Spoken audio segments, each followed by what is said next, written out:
ஏன் அவ கேட்பாங்கல்ல, ஏன் இல்லை அப்படின்னா அதுக்கு சொல்கிறான்.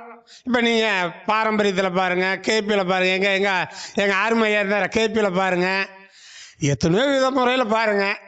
ஏன் கல்யாணம் இல்லை, ஏன் தாம்பத்தியம் இல்லை, ஏன் புள்ள பெற்றுக்க முடியாது, குடும்ப வாழ்க்கை நடத்த முடியாது. ஒவ்வொருக்கும் ஒரு சொன்ன பார்த்தீங்களா, ஒவ்வொருக்கும் ஒரு அர்த்தம் உண்டு.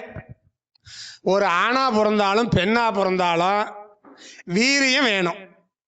ஆணா இருந்தால் வீரியம் வேணும், பெண்ணா இருந்தாலும் வீரியம் வேணும்.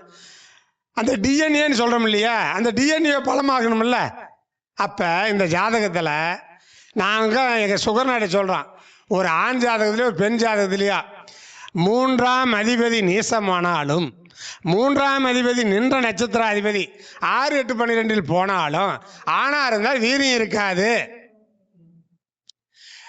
7ஆம் அதிபதி நின்ற நட்சத்திர அதிபதி 6, 8, 12 போனாலும் திருமணம் அமையாது.